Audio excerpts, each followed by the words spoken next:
introduction, and welcome to all the OC Toasters. It's been a while. I apologize, I've been gone for about a month, so I feel a little bit out of sorts. And welcome to all of our new guests and also to our new member, Maria. It's hard for me to believe that January is over already. I mean, it's February 1st, and 2010 is already 1/12 of the way over. It seems like just yesterday that we were all sitting around the holiday, sitting around the Christmas tree, exchanging holiday gifts with our families and deciding on our New Year's resolutions. Show of hands, how many people here had a New Year's resolution that involved working out more, eating better, getting more fit, losing weight, losing fat, toning up? Okay, yeah. So there's definitely, you're in some good company. Now you don't have to raise your hands for this question, but how many of you are already kind of falling off that bandwagon a little bit? Finding it difficult to get motivated and still get to the gym and stick to all of your nutrition goals? I'll never tell. So you don't have to raise your hands. It's interesting to see how many people are at the gyms on January 2nd, 3rd, 4th, 5th, 6th, 7th, 8th, 9th, 10th. And then come yesterday when I was at the gym, I noticed, wow, there's not so many people here anymore. I don't have to follow that 20-minute rule anymore on the treadmill machine because there's a huge line waiting behind me, because now it's pretty much back to how the gym looks on July 1st. And as Julie said in the intro, that's because most people don't even keep their New Year's resolutions past the first month, much less 6 months into the year, 12 at the end of the year, or for the rest of their lives. I call that the resolution rush at the gym. And I know this because I used to be one of those people, and I would make a mad dash to the gym in my first 12 or 15 days, and slowly it would start being the excuses. Oh, I'm kind of tired. Oh, well, I had a long day at work.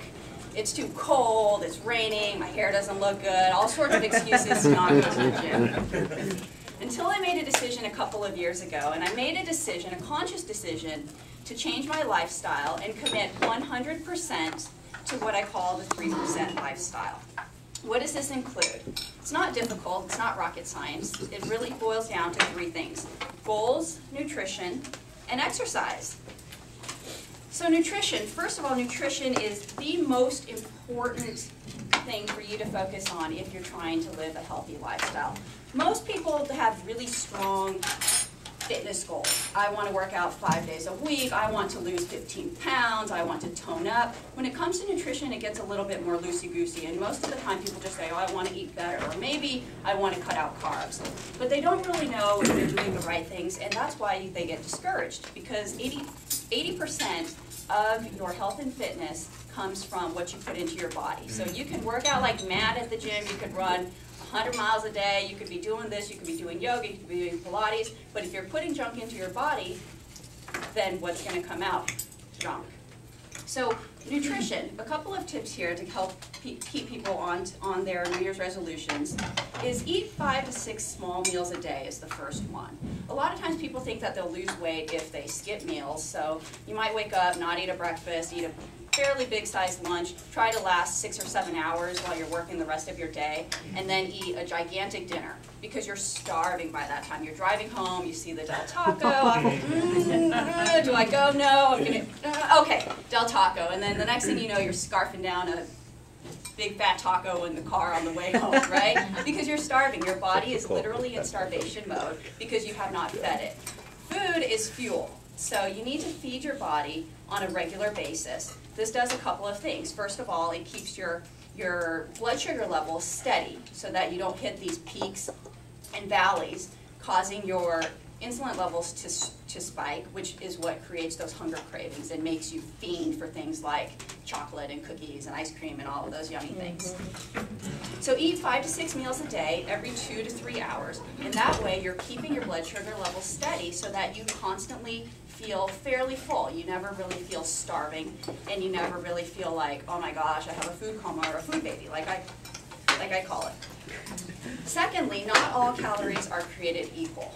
I've heard a lot of people say a calorie is a calorie, all you have to do is count calories, so as long as you're eating 1,500, it doesn't matter if you're eating a Big Mac and nothing else for the rest of the day, or, like I said, 5 to 6 small meals. Does that really make sense to anybody, that a Big Mac would be pretty much the same as eating, I don't know, 5 salads with grilled chicken?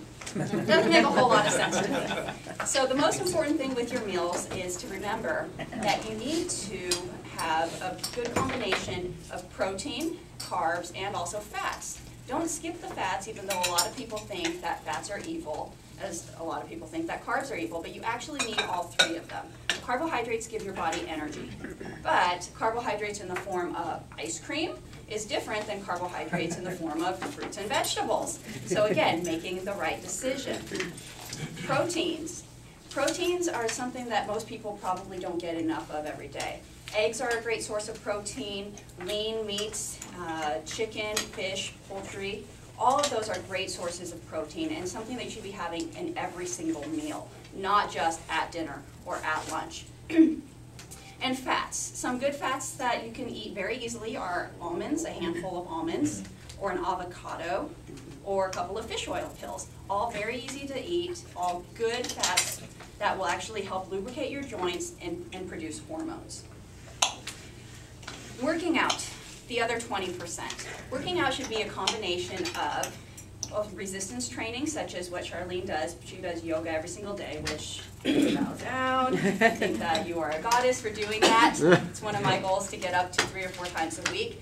And also doing cardio. You need the cardio to help you burn fat, burn calories, and obviously to keep your heart pumping, which will oxygenate your body more. So it should be a combination of both of those.